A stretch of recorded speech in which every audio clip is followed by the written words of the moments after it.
to APDA Conversations. I'm Dave Grosby. It is a pleasure to visit with noted author Charles Bergman, been a professor at PLU for a long time, and has written a book, well, he's written several books, but his most recent book about penguins. And Chuck joins us right now. And Mr. Bergman, it's a pleasure to meet you, and thank you for being with us today. Thank you for having me, and it's a pleasure to meet you. First off, tell me how you're surviving COVID these days.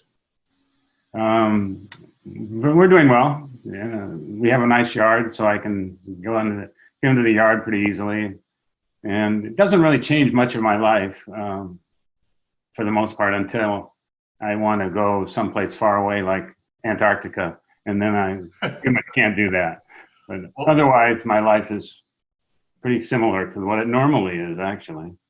Well, that's the thing. I mean, that's a big part of your life, and in doing a little bit of research, extensive traveling, not just in Antarctica, but South America. Traveling has been a huge part of your life, and it has led to the books that we're talking about, and including the most recent one about penguins. Why don't we start right there and tell me how you got to a point where you wanted to write a book about every penguin in the world and a quest to see them all? Yeah, well, it was an accident. It didn't start out. It wasn't something, I don't think anybody would start out thinking, I want to see every penguin in the world or every penguin species. We certainly didn't. It was really just that we developed this, my wife and I did it together, which is part of what was cool about it. It's a set of adventures we shared. It started as a bunch of adventures. You know, you go to really far away, cool places and see these cute little animals, and then they sort of take over in their own right. They're just so charming. And we found ourselves over time that, well, we'd seen 5 species, and then in South Africa, we volunteered with Earthwatch and spent a couple weeks living on Robben Island and realized we were almost halfway there, and we just thought, we'll go for it. It's a daunting thing to go for because many of them are far away and in very remote places. And like the Bounty Islands have a single species of penguin, the erect-crested, and you can only see it in the Bounty Islands in the Antipodes off in New Zealand. And nobody goes there. It's just a rock in the middle of the ocean. That's all it is a rock with penguins and albatrosses. So it requires some dedication to figure out how you're going to do that, how you're going to get there. And that was part of the fun. How different are the different breeds of penguins? Good question. It's a really good question. Well, there are 18 species, and there are, I don't know, 5 types basically, but they're sort of lumped into groups like crested penguins, and they're the ones with the golden crest, and people really like them, and people are familiar with them. And then there's brush-tailed penguins, and they just have a kind of weird tail. Okay. Just a bunch of feathers sticking out. And then the penguins people really know, the cool penguins people really know, are king penguins and emperor penguins, which are really big, 3 feet tall. And those are the kind of iconic penguins. So there are a bunch of types, and they're scattered they're only south of the southern hemisphere. So part of what you're committing yourself to if you do this is a lot of really extensive travel, because you have to go a long way to get to the southern part of the southern hemisphere. And then you have, that's just the beginning. And then you've got to figure out how you're going to get out in the ocean or cross the ocean to find these things. But it was fun. Well, it took us 17 years to do it. Wow. I don't know if this is a good question or not, but it just struck me when you said they're only found in the southern hemisphere. I mean, is there any way of knowing why that is? Well, it is a good question. And the reason is, I think the way to answer that is that Antarctica is really a big island. It's just a huge continental island surrounded by the only circumpolar, completely circumnavigable ocean in the world, the Southern Ocean. And that just blocks everything off. And penguins evolved in that ocean, and they gave up flight to swim, and because there was plenty of food for them in the water, and that then makes them they're by default southern hemisphere birds. Their equivalent are albatrosses. They're sort of kind of equivalent in the air. They developed really great wings so they could fly round and round and round down there. They're also southern hemisphere birds for the most part, and they just fly. They perfected wings to fly, and the penguins perfected flippers to swim. and that's the way evolution went, but it was all southern hemisphere. Interesting. There's one species that occurs in the northern hemisphere, and that's a Galapagos penguin, which reaches about half a mile north of the equator. That was the first penguin I saw. So just barely. Barely, only barely. Are they all, I mean, when you say penguin, are they all the same kinds of birds? Do they have different, did you notice different sorts of personalities, different sorts of behaviors? Yeah, they do. These are really good questions. Thank you. Yeah, no, seriously. One of my favorite penguins is the Gentoo Penguin, because they're extremely playful. You can go, there are certain places where you find them, and there's pretty nice waves coming in, and they love to surf. They'll come surfing in, and then you watch one surf, come out of the water, go back in, surf along with the wave. The wave ends, they'll swim out, and the same penguin will do it over and over and over again. And they're clearly playing, and they're really delightful. They're one of my favorites. Royal penguins are extremely curious. If you get off the boat on a Royal Penguin Island, you'll find yourself surrounded by 25 or 50 royal penguins looking at you. You got a little entourage of penguins as you walk down the beach. It's really delightful. So yeah, they're definitely different personalities. Some are much more skittish and cautious, and some are much less so. And then part of what I like about them is exactly that they have different kinds of characters about them. Should we see if we can experiment and get a look at some of them? Sure, you want to try it? So I'm just going to do a screen share. I have 12 images I brought. And this should open it up. And slideshow from the beginning. So that's the title of the book, Every Penguin in the World. And there's the cover. There's a quote here from Dr. Goodall, which we can come back to if you'd like. She endorsed it, which is an amazing thing for me. That had to be, just let's stop there right for a second. I mean, that had to be just a tremendous, I mean, I guess pride. I mean, to have Jane Goodall acknowledge your work in such a way. Yeah, it was a high point in my life, and we can come back to it maybe a little later. I got to know her through a project I did with her in Africa. She and myself and one of my students and a biologist, 4 of us as a team, did a project with parrots. If you're interested, I'll be glad to tell you about that. Absolutely. And then, so emperor penguins, here's an example of personality.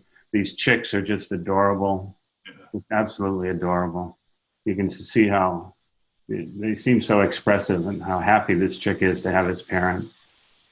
Same chick with the parent. You did the photography as well, correct? Yeah, these are my photos. Beautiful. And here, each one of these is like a different personality. You see the one peeking over the top. Right. This is South Georgia Island, one of the remote islands, but one of the spectacular, I think one of the most beautiful places in the world. And you can see why. This is, if you know anything about Ernest Shackleton, this is where he began his big voyage that was so famous now. And king penguins, which I love, this is on a different island, another very remote island. But what's cool about this photo is that this pair walked down the beach holding flippers like this, and it was absolutely intentional. Wow. It was because they made a point of holding on. It's like they're holding hands, like a couple of teenagers.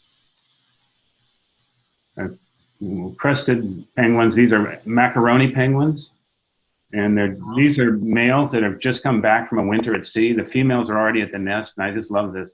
This photo is like the boys are back in town. They've got a real sense of purpose about them. And you may not know why they're called Macaroni Penguins, but if the minute I explain it, it'll make sense to you. American whalers named them macaronis.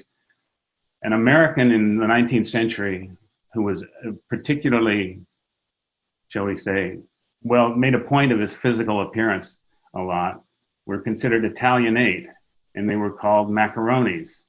So our song about Yankee Doodle going to town, riding on a pony, stuck a feather in his cap and called it Macaroni. Right. That's the story. I'll be darned. This penguin is on this is on Antipodes Island. This is the erect crested I mentioned. They're found only here, only on these rocks. It's also cool because it's the only penguin that can actually do something with it. It can raise and lower its crest, and no other penguin can do that. Really? And just one of the spectacular scenes for doing this thing. Beautiful shot. Falkland Islands. The story here is that I could see the sunsets coming, and I was down by the water, and I walked up to get the photo with the penguins in the foreground. And they would have all been looking at the sunset, which was the idea, only they all turned around to watch me. I became the show as far as they were concerned. Wow. So that was memorable. And then here's a Galapagos penguin. And what I like about it is, obviously, the spray of the ocean was hit by the sun just in such a way that it made a rainbow. Beautiful. Penguin. And then I want to share this. I took students to Antarctica a number of times, and in 2014, we carried a 12 flag down there, and we posted a photo we posted this photo, and Pete Carroll tweeted it, which I thought was just awesome. So fantastic. Yeah. Anyway, I love the Seahawks.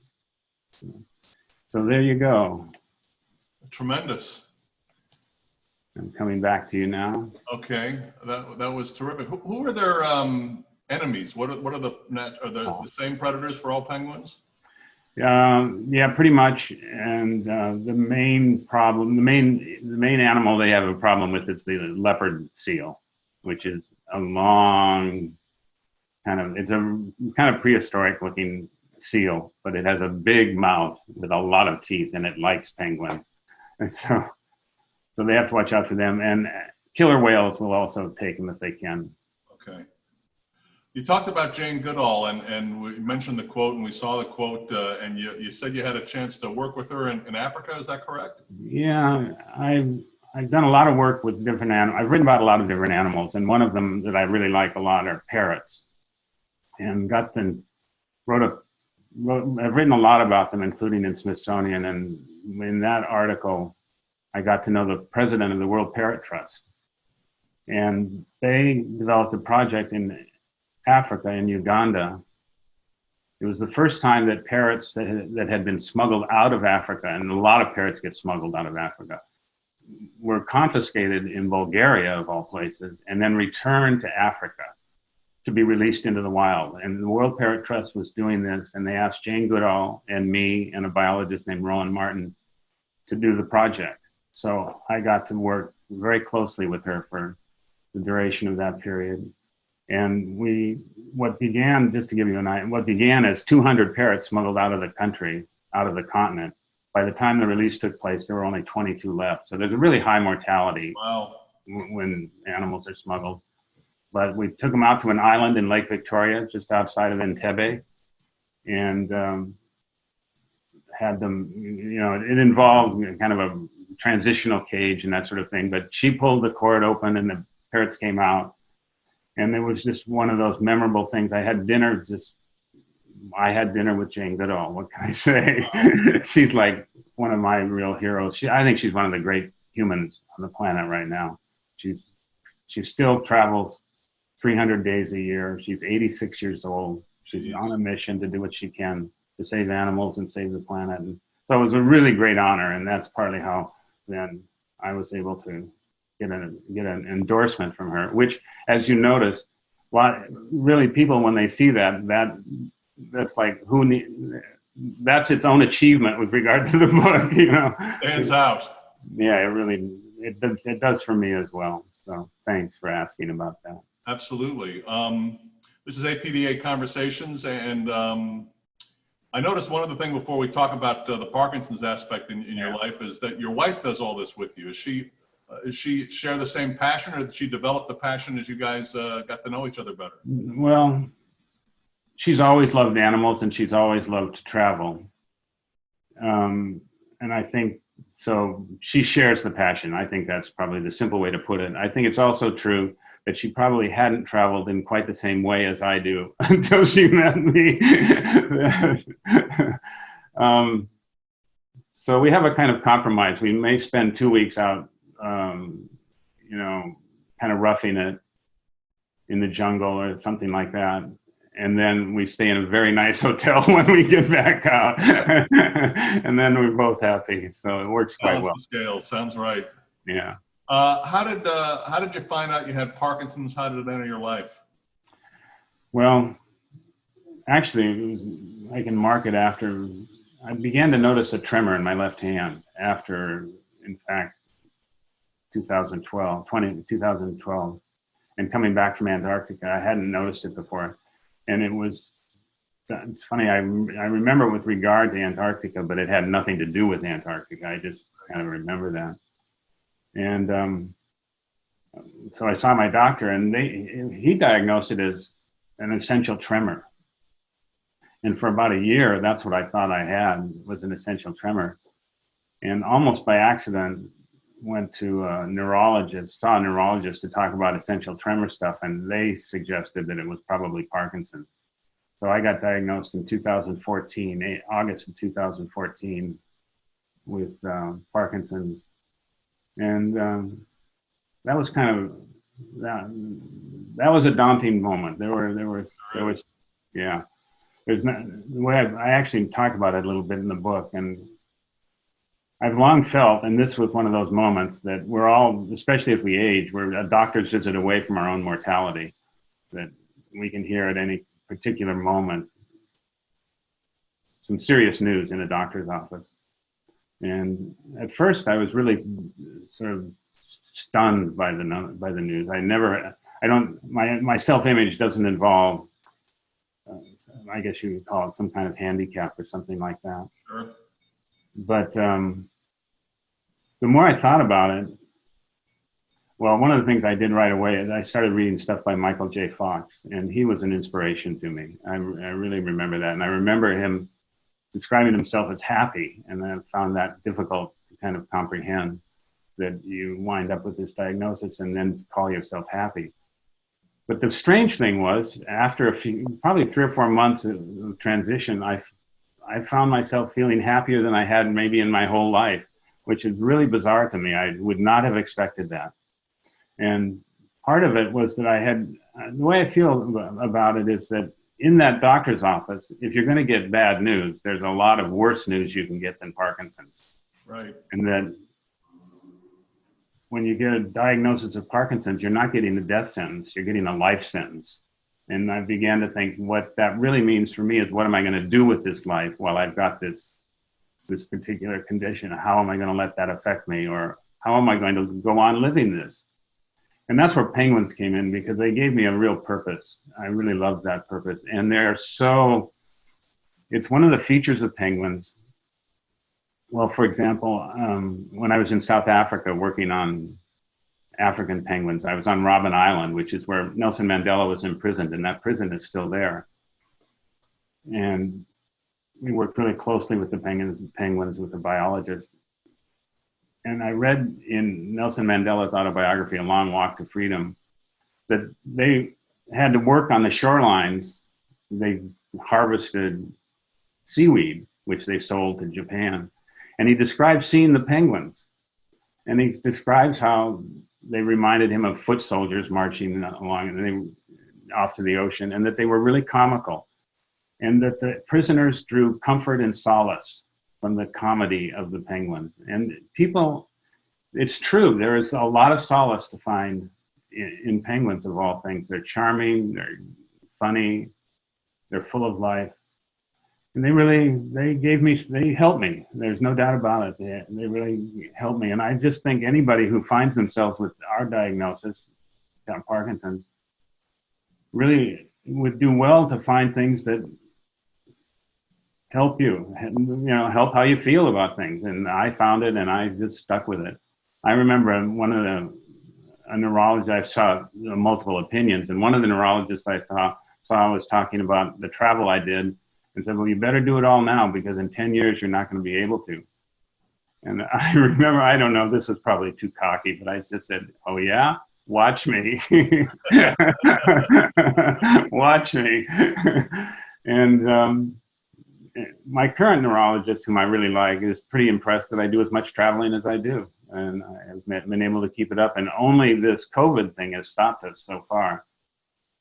So you haven't had any related challenges over the past 5 years? You're still able to kind of do what you want to do? Yeah, I very much have. And that involves a lot of ships and big oceans and getting off ships, going up and down gangways off the sides of ships and climbing into zodiacs with 6-foot swells like that. My main symptom still is a tremor in my left hand, and it's probably gotten more severe over time. You know, but the carbidopa levodopa keeps it quite well under control.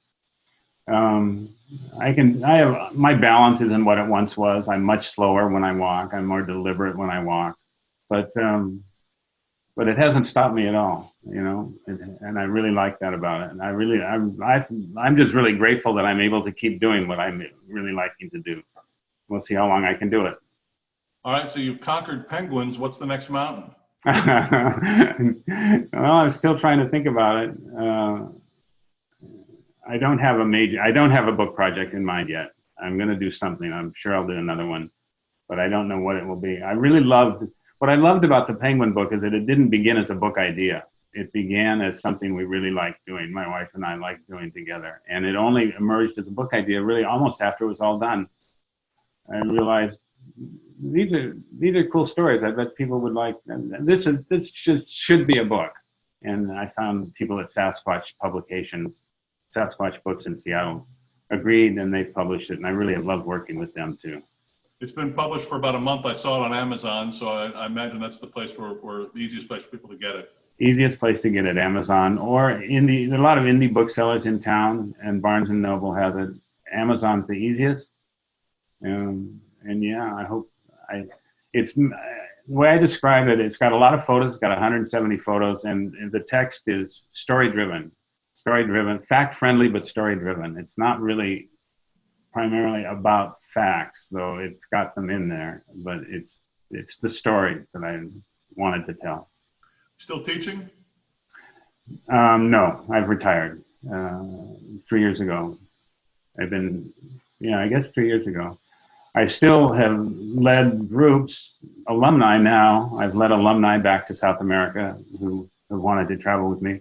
I've taken a number of their students. I used to travel a lot with students. I would take them to different places 6 or 7 times now, to Antarctica, Ecuador, and the Galapagos, Uganda, Tanzania, lots of places, Costa Rica.